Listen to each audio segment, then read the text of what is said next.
কথা বলবে রাম নারায়ণ রাম নারায়ণ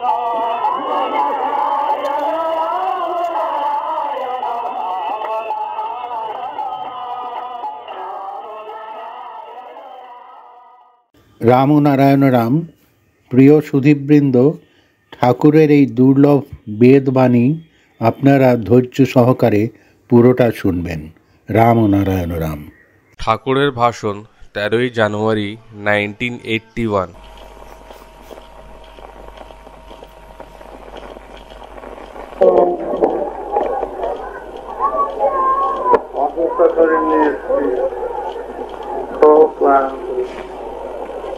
সপ্তাহে পরপর 5টি করে করতে হচ্ছে। ঠান্ডাও লেগে গেছে, গলাও ধরে গেছে। কয়েকটি মাত্র কথা বলবো, আস্তে আস্তে। আমাদের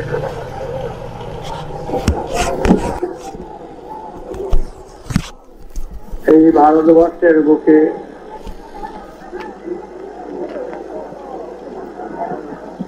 কয়েক হাজার বছর আগে এই সমাজ ব্যবস্থা কেমন ছিল এবং এই সমাজ ব্যবস্থা এই ধর্মভিত্তিকই ছিল। এখনকার এই ধর্মভিত্তিক সমাজ যে ব্যবস্থা, এই রকম ব্যবস্থা তখন ছিল না। ধর্ম বলতে গেলে ভাবে এটা আলাদা কিছু কথা, আলাদা ধরনের ব্যাপার। সহজ করে বলে যাচ্ছি, ধর্ম সম্বন্ধে বলতে গেলে অন্যরকম কিছু মনে করে যে সাধারণ সমাজ, সাধারণ ব্যবস্থা, সাধারণ বুদ্ধির চেয়েও তো অন্যরকম। কিন্তু ধর্ম আমাদের কর্মজীবনের সাথে জড়িত, বাস্তব জীবনের সাথে জড়িত। বাস্তবের যা যা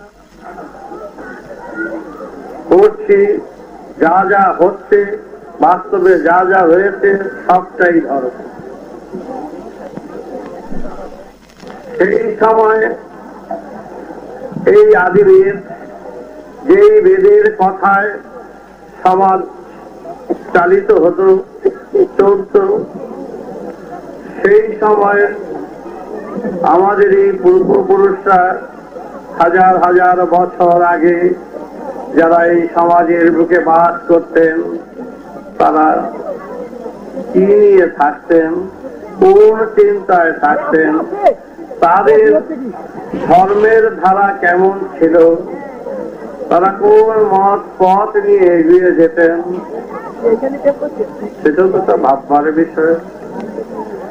আজকে আমরা যেভাবে ধর্মকে চিন্তা করছি, ইহকাল পরকাল, আত্মার মুক্তি, সিদ্ধি মুক্তি, নির্বাণ নির্বিকল্পের কথা বলি,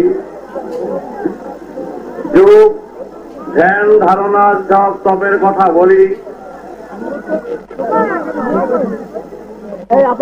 এবং সন্ন্যাসের কথা বলি,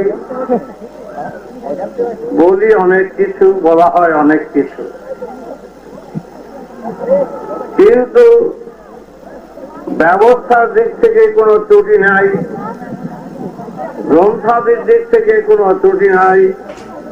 শাস্ত্রের পর শাস্ত্র, তারপর উবাচ, তারপর আখ্যা ব্যাখ্যা, তারও বর্ণনা, তারও উবাচ, তারও ব্যাখ্যা আছে অনেক। টিকা ভাষ্যের কোন অভাব নেই, অনেক। কিন্তু তবু কেন আজকের সমাজের এই দূর অবস্থা, দূর দিক? সব দিক থেকে, আর্থিক, পরমার্থিক, সর্বদিক থেকে আজ আমরা অনেক নিচে নেমে রয়েছি, যা ভাবতে পারি না। এত ব্যবস্থা, এত গ্রন্থ, শাস্ত্র, এত মহান অবতার, এত সব যারা এলেন এই বাংলা ভারতের বুকে, পৃথিবীর কথা এখন বাদ দিয়ে দিলাম। এই ভারতবর্ষের বুকে কত শত শত লক্ষ লক্ষ অবতার, ভগবান সাধক মহানদের আবির্ভাব হয়েছে। অনেকেই গ্রন্থে মুখে মুখে শুনে আসছে, শাস্ত্রাদি হল তার প্রমাণ যে ছিল অনেক, করেছেন অনেক, কিন্তু আজকের ব্যবস্থার দিক থেকে দেখতে পাচ্ছি, গাণিতিক দিক থেকে, গণিতের দিক থেকে কোনো মিলতি নেই। যেই রকম ভাবে ধর্মভিত্তিক, বেদ ভিত্তিক সমাজের ব্যবস্থা হাজার হাজার বছর আগে ছিল, তখন ছিল না এখানকার দেব দেবতাদের কোন সংস্পর্শ। তাদের তখন জন্মই হয়নি এখানে, তাদের নাম কেউ জানতো না, চিনত না। আজকের যেসব দেব দেবতাদের নিয়ে আমরা পূজা পার্বণ, মঠ মন্দিরে বিগ্রহ ভাবে পুজো করছি, এদের কেউ চিনত না, জানতো না, নামও ছিল না, জন্ম তাদের হয়নি সেই 50,000 বছর আগে। এ তো 5-7,000, 8,000, 10,000 বেশি নয়। কিন্তু সেই সময় ভারতের বুকে যারা ছিলেন আমাদের পূর্বপুরুষরা, তাদের ইহকাল পরকালের কথা কি ভাবতেন, তাদের সামাজিক জীবনের ধারা কি ছিল, তারাও বেদ ভিত্তিক, তারাও যুক্তি ভিত্তিক, তারা প্রকৃতির ধারায় তারা জীবন যাত্রা নির্বাহ করতেন। তারা এইটাই ভেবেছিলেন, জন্ম যখন হয়েছে, মৃত্যু যখন আছে, নিশ্চয়ই এই বিশ্ব প্রকৃতি এক বিরাট উদ্দেশ্য নিয়েই এই জন্ম। কোন উদ্দেশ্য, কি উদ্দেশ্য তারা খুঁজে পাননি। নারদা ধারণা করেছেন, যার সৃষ্টির ধারা এত সুন্দর অপূর্ব, নিশ্চয়ই তার উদ্দেশ্য মঙ্গলময়, উদ্দেশ্য তার মহৎ। সেই মহৎ চিন্তা করে তারা সেইভাবে তাদের পথ গতি দিকটা চিন্তা করতেন। তারা দেব দেবতা জানত না, ভগবান সম্বন্ধে তারা ওয়াকিবহল ছিলেন না। তারা এখানকার শিব পার্বতী কালী নিয়ে কথা জানত না। তারা জানতেন জন্ম যখন হয়েছে, মৃত্যু যখন আছে, এই সময়টুকুনোর ভিতরে আমাদের কর্মের ধারায় আমাদের জীবন নির্বাহ করে আমাদের সুস্থ শরীর এবং সুস্থ সমাজ গড়ে তুলতে হবে, সেইভাবেই আমাদের এগিয়ে যেতে হবে। নিশ্চয়ই এর পিছনে এক বিরাট উদ্দেশ্য আছে, যদি আমরা হাতড়িয়ে খুঁজে না পাই তবু আমরা বুঝতে পারছি যে সমাজকে পবিত্র করা, সমাজকে মুক্ত করা, সমাজকে সুন্দর করলেই আমাদের মন পবিত্র হবে, ফুলের মতন ফুটে যাবে। তাই নিজেকে পবিত্র করতে পারলেই সমাজকে পবিত্র করতে পারবো, সেই মনোভাব নিয়ে তারা সমাজের সবাই তখন দেশের কর্মীরা দেশের কাজ করতেন এবং দেশের অভাব অভিযোগ সব দূর করে ফেলত। কোন রকম কোন শোষকদের কোন প্রভাব নেই, কোন সঞ্চয়ের কোন প্রভাব নেই। কেউ এক মুঠো খাদ্য স্বাস্থ্য প্রয়োজন বেশি রেখে সঞ্চয়ের বুদ্ধি করত না। কেউ এক মুঠো চাল বা ডাল কারো মুখের গ্লাস থেকে টেনে আনত না। তারা সব সময় তারা এইভাবেই সমাজকে সেবা করতেন।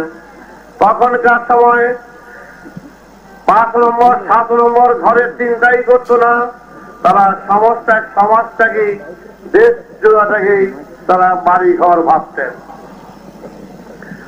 তাদের মুক্তি, তারা মুক্ত মনে করতেন যে এই সমাজকে সেবা করলেই মুক্ত হবে, মুক্তি পাওয়া যাবে। কিন্তু মৃত্যুর পর কোথায় যাবে, কি হবে, সেই ভাবনা তাদের তখনও হয়নি। কেন হয়নি? তাদের যে বেদ, বেদ হচ্ছে বিজ্ঞান, বেদ হচ্ছে গণিত, বেদ হচ্ছে বিবেক। তাদের সেই প্রকৃতির গণিতের নিয়মের ধারায় তারা এটাই বুঝেছিলেন যে মৃত্যুর পর আত্মার গতি আছে কি নেই সেই সম্পর্কে আমরা কল্পনার মার্গে যাব না, আমরা অবান্তর কথাতে যাব না। যাহা প্রমাণে, গণিতের নিয়মে, অঙ্কের নিয়মে, যুক্তির নিয়মে যদি আমরা খুঁজে না পাই, বার করতে না পারি, আমরা সেই পথ মারাব না।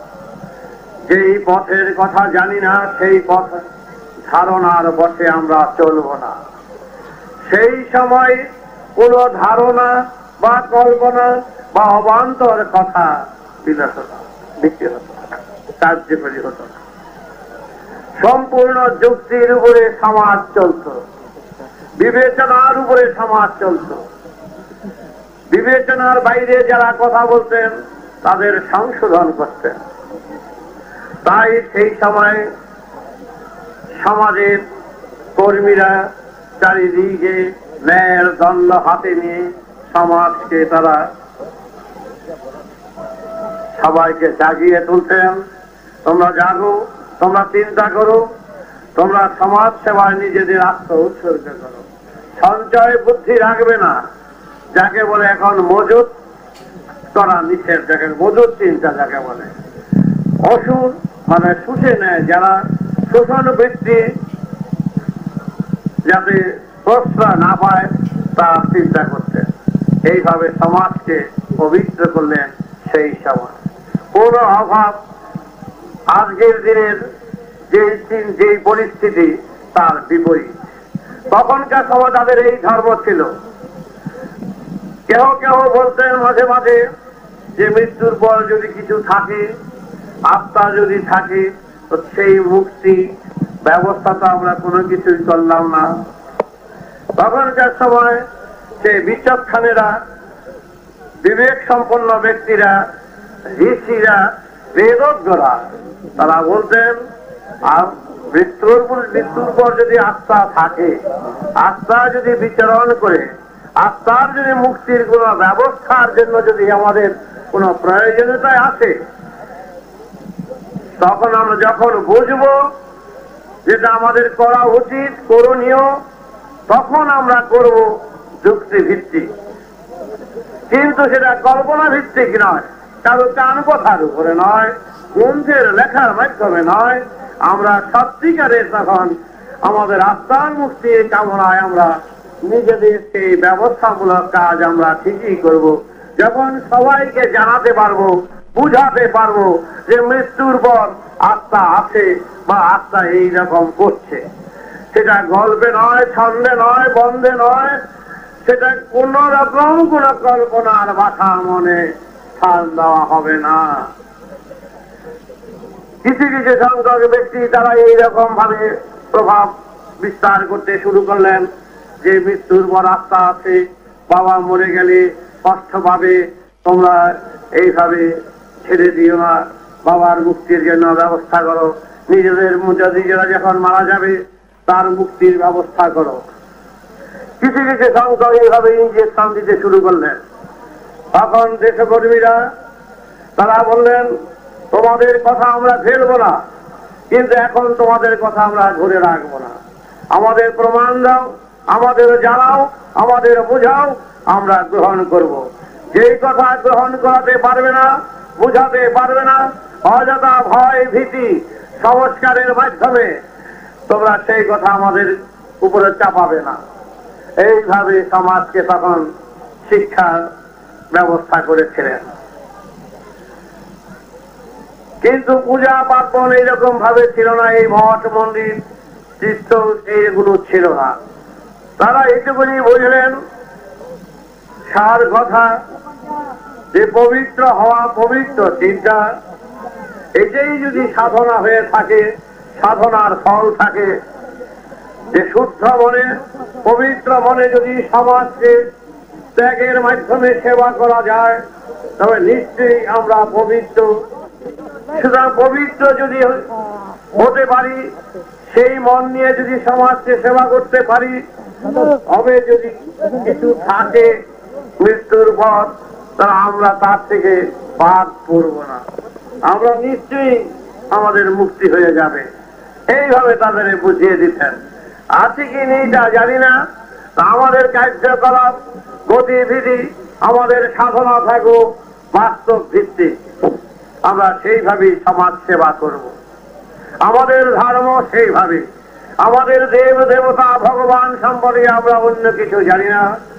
যেই দেবতাকে দেখিনি, যেই দেবতা সম্বন্ধে অভিজ্ঞতা নেই, যেই দেবতা আকাশে বাতাসে কোথায় থাকে তা জানি না, সেই দেবতার কথা আমরা বলবো না। আমরা সেই দেবতার কথা বলবো, এই সৃষ্টি তত্ত্বের কথা, তার মহিমা, তার এই অপরূপ সৌন্দর্য, তার এই ধারা, তার এই সৃষ্টির ধারা কেমন করে এই মহাশূন্যের দিকে আসছে, কেমন করে এই মহাশূন্যের দিকে লয় হচ্ছে, কিভাবে সৃষ্টি হচ্ছে তা জানি না। এই ফাঁকা আকাশে রয়েছে কত কত কোটি কোটি অগণিত গ্রহ নক্ষত্র, কেমন করে এসেছে, কে করেছে, কি করেছে তা জানি না, তার খোঁজ পাই না। তার খোঁজ না পেলেও তার সৃষ্টির মাধ্যমে এইটুকুনি বুঝতে পারছি, এক অপূর্ব অভূতপূর্ব এক বিরাট সুর সারা সর্বত্র সর্বধারায় সচেতনতার ভিতর দিয়ে সব কিছু চলছে, চলে আসছে। কেমন করে হচ্ছে, কে চালাচ্ছে, কার ইঙ্গিত হচ্ছে তা বুঝতে পারছি না, হচ্ছে দেখতে পাচ্ছি। সুতরাং আমরা সেই চেতনার সচেতনতার সুর এবং সেই বিবেক, যে বিচার বিবেচনা রয়েছে সর্বসৃষ্টির ভিতরে, আমরা সেই সুরের এই সাধনা করব, সেই সুরের সাধনা করব। যেই সুরকে জানলে সব সুর জানা যাবে, তার তত্ত্ব জানা যাবে, তার তথ্য জানা যাবে, তার ভিতরে ডুবে গিয়ে তার সুর সারাকে বোঝা যাবে। এই মহাকাশের মহাশূন্যে কোথায় রহিয়াছে কে, কোথায় কত গ্রহ নক্ষত্র রয়েছে, কত চন্দ্র সূর্য রয়েছে, কেন রয়েছে, কিসের জন্য রয়েছে, প্রয়োজনীয়তা দেখতে পাচ্ছি। একে অন্যের সাহায্য এবং সহযোগিতা এই জীব জগৎ চলছে, কেউ কারো ছাড়া নয়। আত্মীয়তার মতন জীবের সর্বগ্রহ নক্ষত্র চন্দ্র সূর্য সব কিছু রয়েছে এক আত্মীয়তা পরম বন্ধনের বাঁধনে রয়েছে। কেমন সুন্দর, কেমন ভাবে, কি করে হচ্ছে তা বুঝতে পারছি না। সমস্ত দেশবাসীরা সব বিচক্ষণদের কাছে, বেদজ্ঞদের কাছে গিয়ে মাথা নত করে জানবার আগ্রহে তারা যেতেন, বলতেন, হে প্রভু, হে গুরু, বলো আমরা আমাদের কথা, আমরা এখন কি করব। সমাজের সমস্ত রকম ব্যবস্থা আমরা সুষ্ঠুভাবে পালন করে সমাজকে বাগানময় সুফলে ফলিয়েছি। কোনো অভাব নেই, কোনো কিচ্ছু নেই, চুরি নাই, ডাকাতি নাই, মারামারি নাই, হানাহানি নাই, কাটাকাটি নেই, নাই বিবাদ, নাই হিংসার দেশ। আছে এক একান্নভুক্ত পরিবার, এক সুন্দর আত্মীয়তার মাঝে সবাই সুন্দরভাবে চলছে। সুতরাং শিক্ষায় দীক্ষায় সমাজ গড়ে উঠছে, নাই এক কোন জাতিগত নীতিগত বিবাদ, আছে এক জাতি, এক নীতি। আমরা মানুষ জাত সব এক জাতে পরিণত হয়েছি। আমাদের মধ্যে জাতিগত কোনো বিবাদ নেই। সবাই কর্মের গুণ সবারই মূল্য দিতে আমরা শিখে গেছি। এখন বলো আমরা পরের ধাপে আর কিছু করণীয় আছে কিনা। তখন বিচক্ষণেরা বেদজ্ঞরা বললেন, জানন্দিবারদ্দিবাসি সগজনহূতাভর ব্রহ্মাদ্ভীতাসি সগজনম জানদধীশাস সগজস্তাভূতবাদমম তারদ্ভৌভারতভূষাসি সগজস্তা वेदोवरभारतीशासि सगजलधीशासि सगनं तारदधीतौरभीतविदधूषासि सगजनं वेदोहरब्रह्मजगतुभासि जनं तस्सादरधूषासि जगनं जानदधीशा भवभाततमं ब्रह्म जगतधीशा अतुधारदभूषा इन्दोरदभूषासि सगजना तस्तावरदभारतभूषासि सगजन हितहितजमा।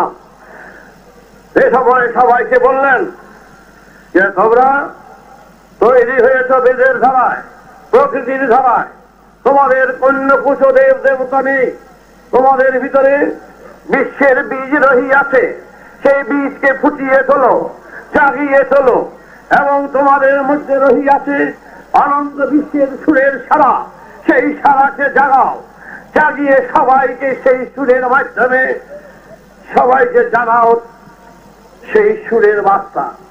তখন দেশবাসী বললেন, কি করে আমরা জাগাবো?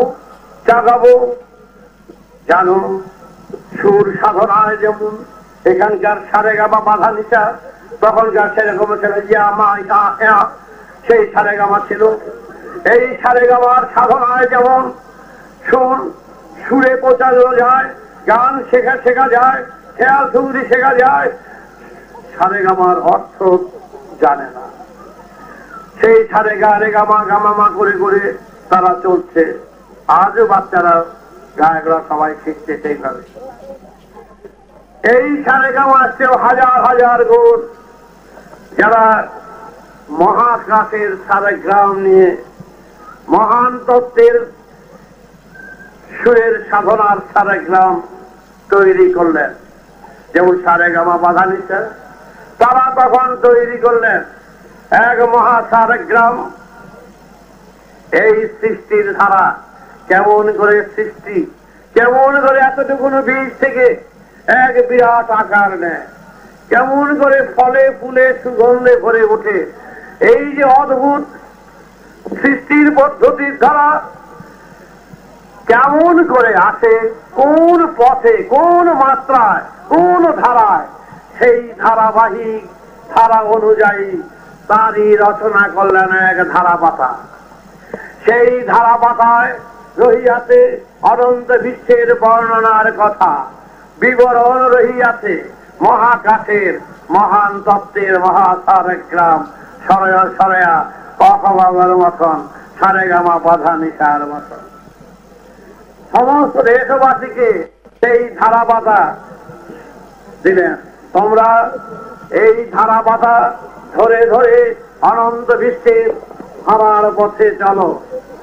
এই ধারাপাতায় রহিয়াছে সমস্ত বিশ্বের সুরের ছাড়া, রহিয়াছে যেই গাছের বীজ, সেই গাছ যেমন হয়, জীব জগৎ অনন্ত বিশ্বের বীজ, সেই বীজ থেকে ফুটে উঠবে সমস্ত গ্রহ নক্ষত্রের সাথে তোমাদের কেমন করে যোগাযোগ হবে। সেই যোগাযোগের ধারাপথ, সূত্রপথ, সেই সূত্র ধরে ধরে সমস্ত গ্রহ নক্ষত্রে কিভাবে যোগাযোগ করবে তারই পথ নির্দেশ আছে এই ধারাপাতায়। তোমরা এই ধারাপাতা পাঠ করো, ধারাপাতার ধারা ধরে তোমরা এই দেহ বিনা যন্ত্রকে সুরের ধারায় সুর বিনায় বাজাও। বাজাতে বাজাতে তোমরা সেই লয়ের সাথে গভীর ধ্যানে, গভীর সুরে মগ্ন থেকে তোমরা সেই সুরের সাধনায় সুরধ্বনিতে ধ্বনিত করো। জাগাও তোমাদের এই মহাবিনা দেহ বিনা যন্ত্রকে। তাই দেশবাসীরা সবাই এগিয়ে এলেন সেই ধারাপাতা ধরে ধরে এই দেহ বিনা যন্ত্রকে বাজাবার জন্য সবাই এগিয়ে এলেন এবং বললেন যে সারেগামা বাধা নিচে যেমন হারমোনিয়াম, যন্ত্রের মধ্যে বাজায় এই দেহের হারমোনি একটা আছে, মূলাধার, স্বাধিষ্ঠান, মণিপুর, অনাহত, বিশুদ্ধ, আজ্ঞা, সহস্রার। এই যে ষটচক্রের সৎধারা সপ্তধারা সুরধ্বনি রহিয়াছে এই দেহ বিনা যন্ত্রে। তাই তখনকার সময় দেশবাসীদের বললেন, তোমরা আজ্ঞা চক্রে মন নিবিষ্ট করো। এখানে আছে ইয়া পিঙ্গলা সুশূন্য ধারা, ত্রিবেণীর ধারায় রহিয়াছে এই আজ্ঞা চক্রে সুস্পষ্ট ভাবে।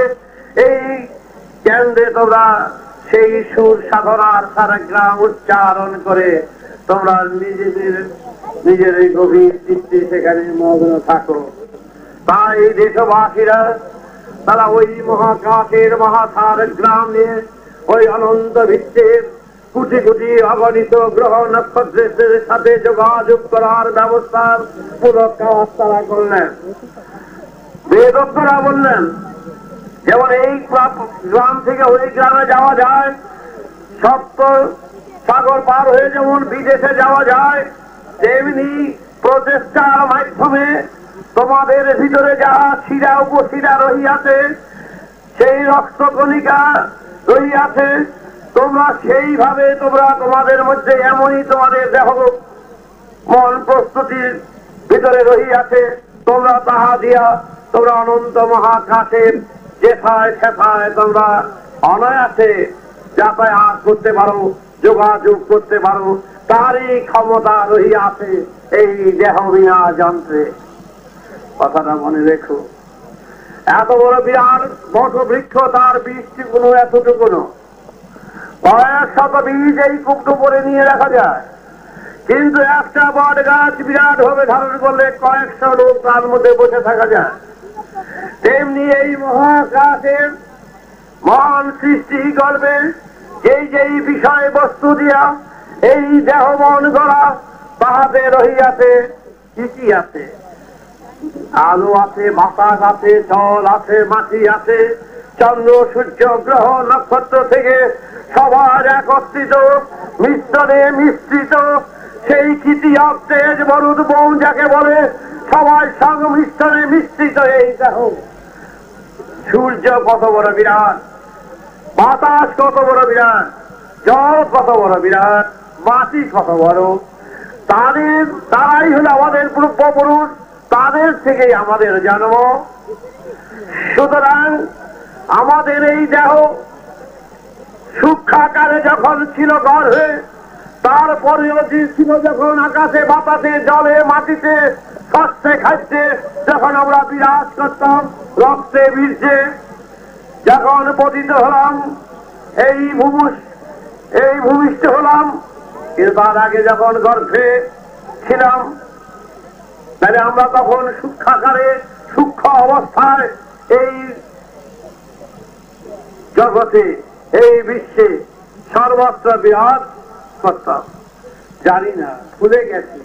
ভুলে গেলেও তো বিজ্ঞান, যুক্তি এবং গণিত বলে দিচ্ছে যে আমরা সবাই তো গর্ভে পেটে ছিলাম, তো পেটে তো হট করে বললাম না। তার আজ থেকে চিন্তা করো কেমন করে, কোন পথে, কোন ধারায় এসেছি এইখানে, তারপর কোথায় কোথায় কোথায় এই সূক্ষ্ম অবস্থা থেকে এই দেহ। সুতরাং যেই দেহ একদিন সূক্ষ্মে, অতি সূক্ষ্মে বিরাজ করত, এই দেহ একদিন হতে পারে সমস্ত অনন্ত বিশ্বের সমস্ত গ্রহ, নক্ষত্র, উপগ্রহে অনায়াসে যাতায়াত করতে পারে। তার পরিচয় চাঁদে তো গেল, এই ধ্রুব লোক গিয়েছিল, এরকম শোনা যায়। এক জায়গায় যেতে পারলে সব জায়গায় যাতায়াত করা যায়, কিন্তু কেন পাচ্ছি না? আমরা কোথায় গিয়ে আটক হয়ে পড়ছি? আমরা আটক হয়ে পড়ছি না পারার দিকটা। পারার দিকটা যেমন সাধনা করে পারা যায়, আবার আমরা পারবো না, হতে পারে না, অসম্ভব, এদিকটাই আমরা সফলতা লাভ করেছি। সুতরাং আমরা না পারার দিক থেকে আমরা সফল হয়েছি। তাই আমাদের ভেতরে যে যন্ত্রগুলো আছে, এই যন্ত্রগুলো যে সৃষ্টি হচ্ছে জানার পথে, জানার জন্য, জানার দিক থেকে এগিয়ে যাওয়ার জন্য। কিন্তু সেই দিক থেকে তো আমরা এখন কিছু কাজ করছি না। আমরা আত্মসুখী, আমরা এই দেহের ইন্দ্রিয়টুকু তৃপ্তির জন্য আমরা ঝাঁপিয়ে পড়ছি। এতটুকু ইন্দ্রিয়, এতটুকু তৃপ্তি, তার জন্য আজ সমাজের, আজকের সমাজের চলছে এক হাহাকার, চিৎকার, নানা রকম ছল ছাতরি, মিথ্যা প্রবঞ্চনায় ভরে গেছে। কিন্তু ধর্ম কোথায় রইল? ধর্মের যে আসল তত্ত্ব, আসল তত্ত্ব তো আর আজও এলো না। আজও সেই বিভ্রান্তির অবস্থায় রয়েছে। আজও সেই ধর্মকে নিয়ে চলতে চিনিমিনি। সেই দিন বিচক্ষণরা বলেছিলেন, আজকের যে সমস্যা ক্রমশ চারদিক থেকে দেখা যাচ্ছে, এই সমস্যা একদিন সমস্যা নিয়ে প্রত্যেকেই ব্যবসা বাঁচিয়ে বসবে বেশিরভাগ।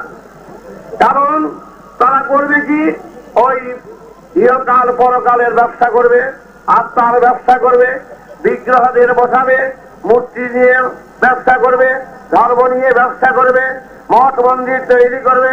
সাধুগুরুরা, তারা সাধুগুরু মহান অবতারের নাম নিয়ে তারা বেশিরভাগই ব্যবসা বাঁচিয়ে বসবে। এই কথা 50,000 বছর আগে। ঠিক দেখো আজ দাঁড়িয়ে গেছে সমাজের বুকে, কত দুঃখের কথা। ধর্মকে কিভাবে বিকৃত করেছে। আজ দেখো এই রকম ভাবে আত্মার মুক্তি, শান্তি, শাস্ত্র, যাগ যজ্ঞ, পূজা পার্বণের নামে অনেক রকম ব্যবসা বাঁচিয়ে বসেছে। অনেক সাধুগুরুরা বেশিরভাগ এই সমাজের বিভ্রান্তকর অবস্থা সৃষ্টি করার ফলে আজ কোথায় আমরা দাঁড়িয়ে রয়েছি চিন্তা করে দেখো। আজ মা বোনেরা খেতে পায় না, বাল বাচ্চাদের শিক্ষা দীক্ষার ব্যবস্থা নাই। ধর্মে তো এই কথা বলে নাই। ধর্মে মানুষকে বাঁচাবে, ধর্মে সবাইকে সুন্দরভাবে সুস্থভাবে তৈরি করবে। ধর্মে দুর্নীতি, অপরাধ, শোষক যারা, তাদের বিরুদ্ধে লড়াই করবে। কোথায়? চারিদিকে আমরা এমন সংস্কারের বেড়া জালে, এমন আঘাতে প্রতিঘাতের ভিতরে রয়েছি, এত দুর্নীতির জালে যে চিন্তা করা যায় না। তাহলে এই ধর্ম আমাদের কি প্রয়োজন বলো? যে এই ধর্মে সুস্থভাবে পথে নিয়ে যায় না, খাওয়া পড়ার ব্যবস্থা নাই, উচ্ছৃঙ্খলতায় ভরা, ব্যবধানে ভরা, বৈষম্যে ভরা, জাতিগত নীতিগত দিক থেকে ভরা। এই সমাজে ধর্ম কোথায়? আমি তো এই পথে আছি, দেখতে পাচ্ছি যে এই সাধুগুরু সেজে শিষ্যের মাথা হাতে বলিয়ে লক্ষ লক্ষ টাকা রোজগার করতে পারি অনায়াসে। 3 কোটি যার সন্তান, সেখানে কয়েক লক্ষ টাকা রোজগার উপার্জন করা মোটেই অসুবিধা নেই। শুধু শিষ্যের মাথায় হাত বুলানো, অরে শনির দশা, আরেকজনের রাহুর দশা, এই বলে যদি আমি প্রতিকার করতে শুরু করি, তাহলে আমি লক্ষ লক্ষ টাকা রোজগার করতে পারি। ঘৃণ্য, এটা অপরাধ। নিরীহ সন্তান যারা আমার বলে নির্ভরশীল, যারা আমাকে বাপ বলে জানে, সেই সমস্ত নিরীহ সন্তানের উপরে পরগাছা হয়ে সমাজকে শুষে নেওয়া, এর চেয়ে বড় অপরাধ আর কিছু নেই। কিন্তু আজ তাই করছে। বেদ বলেছেন, সমাজের যত আগাছা আছে আর পরে গাছা আছে সব উচ্ছেদ করো। মনে রাখবে, আজ আমাদের কি করা উচিত? এক গোষ্ঠী, এক শ্রেণীর ব্যক্তিরা সমাজে রক্ত চুষে তারা নিজের আত্মসুখে ভরে আছে, আরেক শ্রেণীদের শুষে মারছে। চিন্তা করে দেখবে, গ্রামাঞ্চলে যাই, হাজার হাজার সন্তানদের সাথে আমার 10 একটা দেখা সাক্ষাৎ হয়। তাদের কাছে শিক্ষা দীক্ষার কোনো বন্ধ নাই, ধুলায় লটাচ্ছে, কোনো কিছু তাদের কাছে ব্যবস্থা নেই। কেন নেই? এই বৈষম্য কেন? ধনী গরিবের বৈষম্য কেন? এই বৈষম্য ভেদ করতে হবে। এই বৈষম্য দূর করতে না পারলে আর সমাজ কখনো পবিত্র হবে না।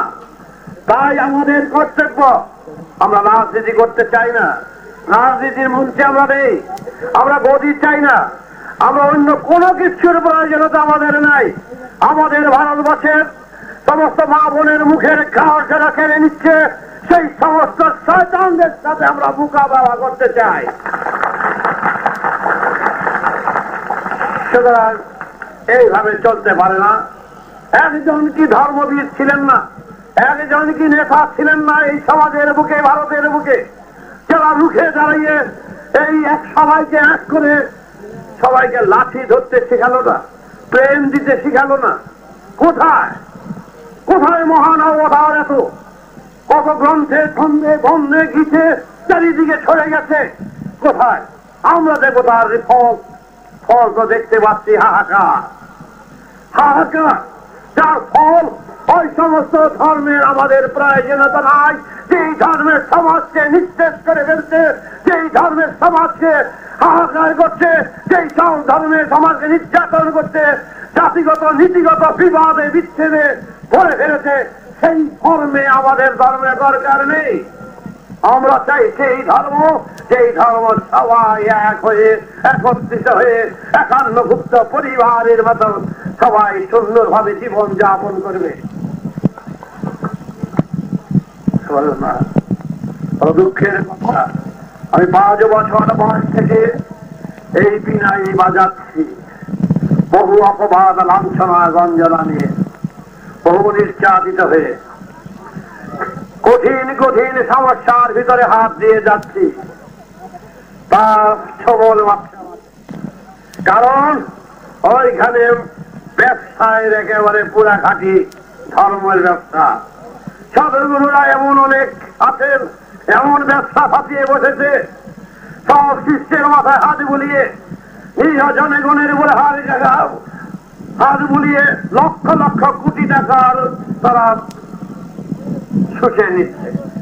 আমি সেখানে হাত দিচ্ছি, তাদের কাছে দাঁড়িয়ে বলেছি, আমারও 3 কোটি সন্তান, আমিও তোমাদের মতন কোন গাছা হয়ে যদি আমার সন্তানদের উপরে যদি সুস্থে শুরু করতাম, তাহলে চৌরঙ্গিতে 8-10টা বাড়ি বিরাট বিরাট ভাবে করতে পারতাম। আমি ঘৃণা করি, কিন্তু আজ দেখতে পাচ্ছি বহু আশ্রম, বহু মঠ, মহামন্দির বেদের অঙ্কে অবহেলা করে, যুক্তিকে অবহেলা করে, বিবেককে দূরে সরিয়ে দিয়ে তারা আত্মসুখের জন্য দল পোষা আর নীতি পোষা, সম্প্রদায় পোষার জন্য তারা ছাপিয়ে পড়ছে সমাজের বুকে। তারা দেশের কিছু চিন্তা করে না, কিন্তু দেশের চিন্তা যারা না করবে ধর্মের অঙ্গ নয়। মা বোনদের কথা বলছি, তোমরা লক্ষ্মী নারায়ণের কথা শুনলেই মনে করো না বড় কথা। তোমরা সেই স্বর্গের মাহিত্যের কথা আমি বলতে পারি, লক্ষ্মী নারায়ণের কথা বলতে পারি, রাধা কৃষ্ণের কথা বলতে পারি, অনেক ঘটনা বলা যায়। তো সেই ঘটনায় তোমাদের সমূহ ভাল লাগবে, উল্টিস হবে, পেট ভরবে না। আমি চাই সেই কথা যেটা ভিত দরকার, তৈরি হওয়া দরকার। গৌরাঙ্গ মহাপ্রভু নির্যাতিত হয়েছিলেন কেন? কেন সবাই তাকে এত লাঞ্ছনা গঞ্জনা দিয়েছিলেন? তিনি জাতি ধর্ম নির্বিশেষে সবাইকে এক করবার জন্য গান গেয়ে গিয়েছিলেন, হরে কৃষ্ণ হরে রাম। সেই 16 নাম 32 অক্ষর কেন দিয়েছিলেন? সবাইকে এক করার জন্য। কেন তিনি সন্ন্যাস দিয়েছিলেন? তোমরা শুনেছ, এইটাই শুনে এসছো, তিনি পূর্ণিমা দিন বিষ্ণুপ্রিয়া এবং রামাকে লুকিয়ে চলে গেছেন। সত্যি ঠিক তা নয়। তার মা সতী দেবী বারবার করে তাকে তাড়া দিয়েছেন, নিমাই তুমি বসে থেকো না, ঘর থেকে তুমি এখনই বার হতে হবে তোমার, কারণ তুমি যার জন্য এসেছো ঘরে বসে থেকে শুধু টোল শিক্ষা দেওয়ার জন্য নয়, বাচ্চাদের ঘরে ঘরে যাও, সবাইকে জানাও আমার সেই মহানাম, তুমি হরি হয়ে জন্ম নিয়েছ, তুমি হরি কীর্তন করো। কিন্তু মহাপ্রভু তাই মাতৃ আদেশে পার হলেন। আবার যাওয়ার সময় বললেন, মাথা মুন্ডন করো, গিরুয়া তোমার জন্য প্রয়োজন নাই, সমাজের জন্য প্রয়োজন আছে। মাতৃ আজ্ঞা বহন করে গেলেন। সেই গৌরাঙ্গ দেবেরই মা হলেন সতী দেবী, সতী দেবীর বাবা হলেন নীলাম্বর চক্রবর্তী, নীলাম্বর চক্রবর্তীর ছেলে হল বিষ্ণুদাস চক্রবর্তী। তার কাছে ভবিষ্যৎবাণী করেছিলেন তিনি আবার এই মাতুল বংশে ভাগ্নীয় রূপে আসবেন 13 পুরুষ পরে। জানি না এই হলাম 13 পুরুষ, ভাগিয়ে তো প্রায় 100-150 আছে। কার ঘরে আসবেন, কে আসবেন, কে কি হবেন তা কিছু জানি না। আর তো কোনো ভাগিনাকে দেখা যায়নি, এই অভাগা তো 5 বছর বয়স থেকেই ডুবডুবি বাজাচ্ছে। সুতরাং সেটা আবার অহংকারের কথা নয়, এটা আবার গৌরবের কথা। মহাপ্রভু যা ভবিষ্যৎবাণী করেছিলেন নাগার্জুন গ্রন্থে লিখিত রয়েছে, এবং আমি চাই তিনি শেষ কাজ শেষ উদ্দেশ্য করে যেতে পারেননি। এই রক্ত আমার নয়, সবার, এটা বেঈমানের রক্ত নয়। সুতরাং এই রক্তে নিশ্চিত আর শেষ উদ্দেশ্য যাতে সফল করতে পারি, এই কামনা, এই সাহিত্য সহযোগিতা আমি সবাই জানি। সেটা আমার মান নেই, অহংকার নেই। আমি সাধুগুরু ভগবান সাজ দেখে যাচ্ছি, আমি সাধারণ কর্মী হয়ে, বেদ প্রচারক হয়ে আমি সবার কাছে দাঁড়ে দাঁড়ে আসছি। আমার অন্য কোনো কিছু এখানে আসে। আমি দীক্ষা দিচ্ছি গৌরের রক্ত হয়ে।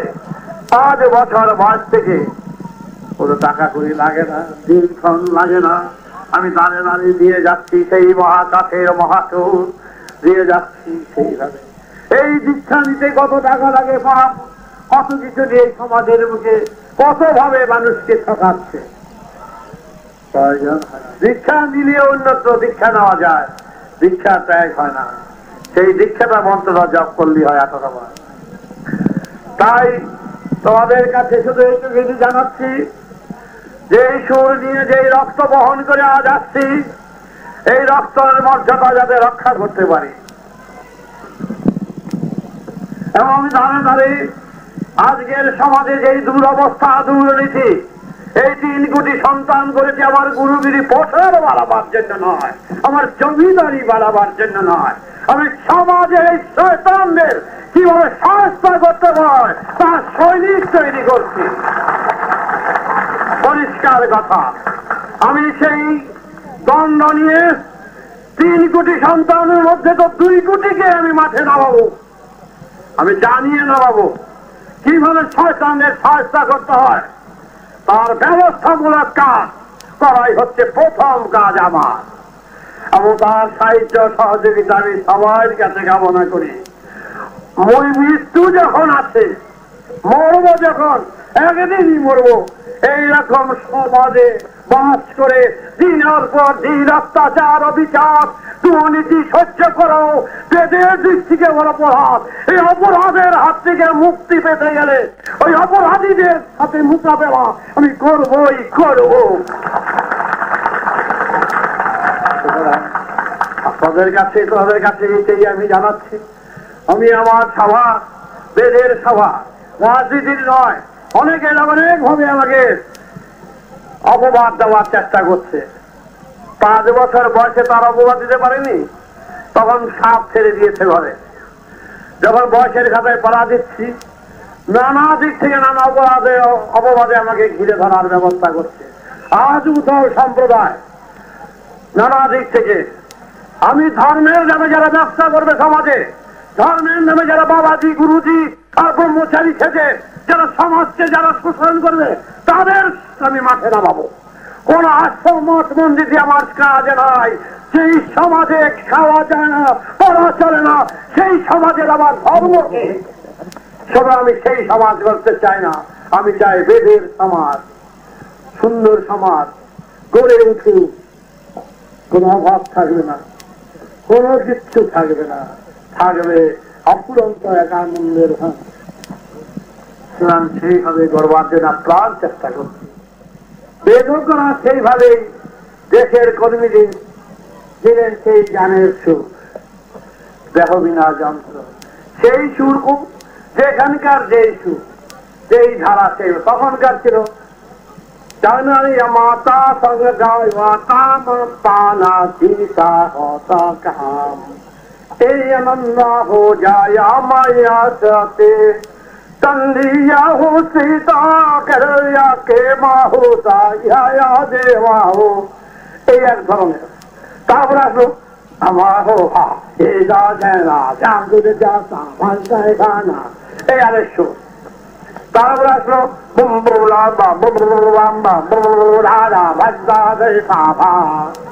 এইভাবে আসলো। তারপরে আসলো চিন্ত ভাকা মা হতা। তারপরে আসলো একদম কি বালিয়া বাবু দা জান জানো আমি আছি ধীরে জানতা দু আসা আসতে আস্তে আস্তে আস্তে আস্তে আস্তে আস্তে আস্তে তারপরে বাংলা আসলো, পালি আসলো, উৎস আসলো, সংস্কৃত আসলো। তারপরে এই মহাকাশের বিবরণ, রাম হরে কৃষ্ণ হরে রাম, যেরকম এই হরে কৃষ্ণ হরে রাম ওই মহাকাশের নাম অনুযায়ী এখানকার নাম, দেবদত্তাক নাম রাম নারায়ণ রাম, মহাকাশের নাম, সেই নাম অনুযায়ী এখানকার নাম রাম। তখন দেহ বিনা যন্ত্রকে বাজানোর জন্য ওই বিরাট অর্থবোধে রা ম না রা ন রা রান্না রামারা রেশা রামারা রত্তা রা রুরা রা রা না, এই রানি বুঝে 21 ঘন্টা অর্থ। রা বলতে গেলে সময় কেটে যাবে। তারপরে ম বলতে বলতে আবার পরিষ্কার হয়ে গেল। তারপর না, তারপর রা, তারপর আয় মা হরি হরি 3 দিন না। এই বর্ণ হচ্ছে কৃষ্ণ বর্ণ, যার বর্ণ খুঁজে পাওয়া যায় না।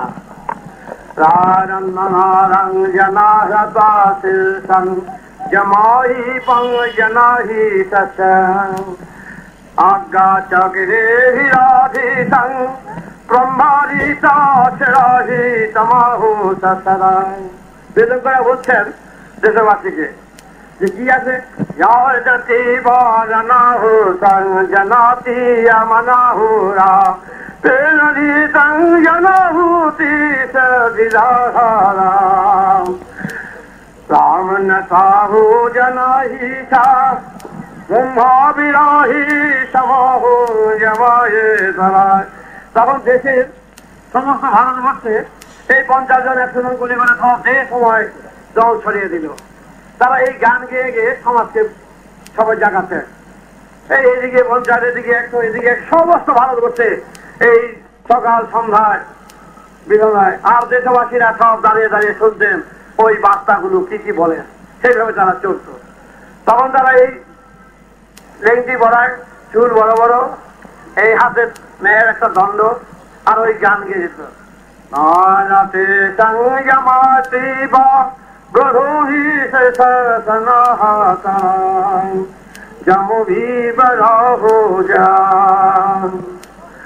রাম নারায়ণ হো সংজন দেশে বলতে কি বললেন, তোমরা সব এক হয়ে যাও, তোমরা মানুষ জাত এই জাত, তোমাদের মধ্যে কোনো বৈষম্য থাকবে না, দেশের কোনো অভাব থাকবে না, সবাই চাষবাস করো, সবাই কর্মী, সবাই এক। তখন বিবাহাদি সবার সঙ্গে সবাই হতো, যে ঝাড়ু দিত তারও যা মূল্য, যে কলম পেস্ত তারও সে একই মূল্য, সবার মূল্য এক হয়ে গেল, এক আসন হয়ে গেল। তখন তোমাদের সাধনা হচ্ছে এইসব কাজ করে এই জায়গায় মন রাখবে, এই জায়গায় মন রাখবে, এই জায়গায় মন রাখবে।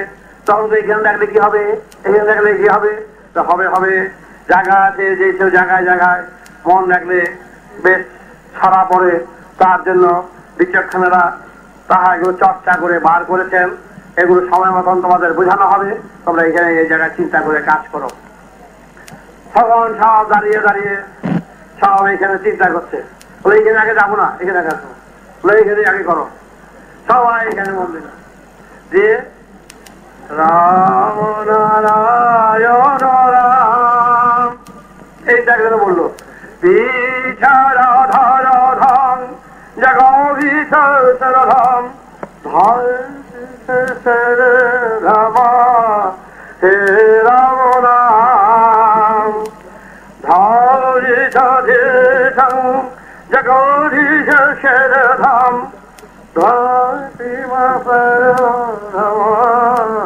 হে রাম রাম। ঠিক আছে, গান গেছে সবাই। ধর্মিদু ব্রহ্মবিসংঘনং জগদ্বিষদর্ভম ধর্ষশরধম হে রাম রাম। এইখানে এইখানে বলছি দেখবে ব্রহ্মশিবরধম ধর্ষশরধম, এটা অর্থ করে যাচ্ছে সব। জগদীশাধি জয়িত পরধাম সর্ববিপরধাম রাম নারায়ণ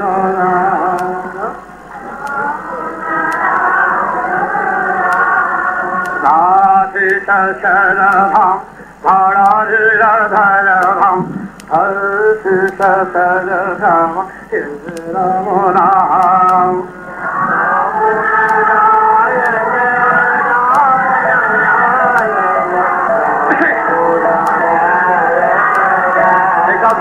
দলে দলে চলছে সব। তারে রঙ্গনাভাম ব্রহ্মবিষকরধাম যশরধম হে রাম নাম।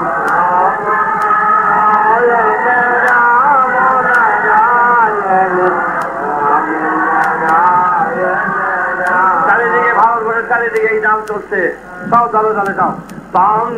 পাপরধাম জনহিতধাম ধর্ষশরধম জনহিতপরম ব্রহ্মাতিরাধাজন রাম রাম নারায়ণ রাম নারায়ণ। এই ত্রিশূল হলেন শিব, এই শিবের জন্ম হইল এতদিনে।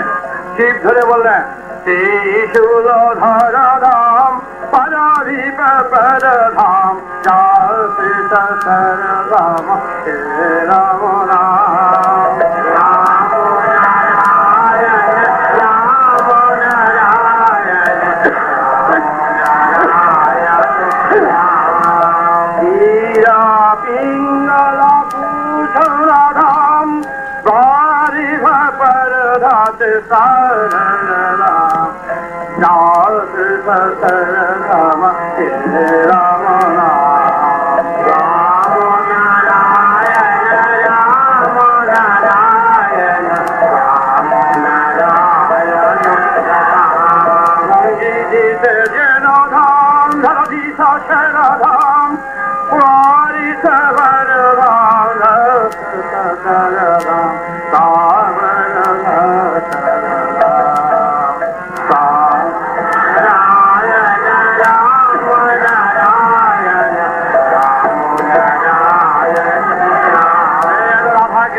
রাধা বলছেন রাধা রাধা রাধা রাধা কৃষ্ণ রাধা শ্রীরাম পরধাম রাধা কৃষ্ণ মনোধাম জয় শিব পরধাম হে রাম রাম রাম নারায়ণ রাম নারায়ণ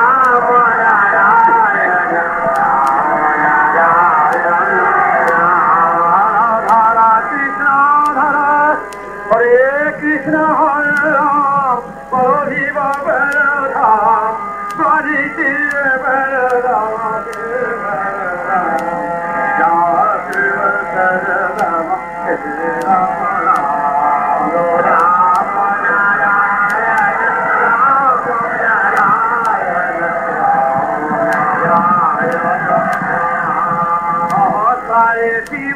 ভক্তি ঈশারাম পরশবে হরে কৃষ্ণ হরে রাম হরে রাম হরে রাম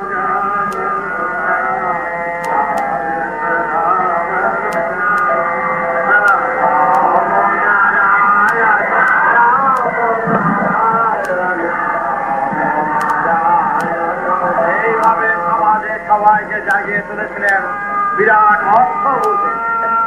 তাই সন্তান দল করেছি, দেশের সন্তানরা বেদ প্রচার করেছিলেন একদিন, সেই নাম অনুযায়ী সন্তান দল করেছিলাম যে দেশের সন্তানরা জাগিয়ে তুলুক সেই সুরধ্বনি। এমন অবস্থায় এত দল সম্প্রদায়ের ভিতরে আমাদের এই সন্তানদেরকে জড়াতে চেষ্টা করেছে রাজনীতির দল বলে। দুঃখের বিষয়, রাজনীতির কোন সংস্পর্শে নেই, গদির চিন্তা করেই নয়, সম্পূর্ণ বেদ ভিত্তিক বেদ প্রচারক হিসাবে দেশের সন্তানেরা আজ লক্ষ লক্ষ 3 কোটিতে দাঁড়িয়েছে। তারা সর্বত্র প্রচার করছে এই মহাকাশের মহানাম মহাতার গ্রাম রাম নারায়ণ রাম। প্রিয় সুধীবৃন্দ, আশা করি আপনারা আপনাদের মূল্যবান মতামত এবং পরামর্শ কমেন্ট করে জানাবেন এবং সাবস্ক্রাইব করে দেবেন। রাম নারায়ণ রাম।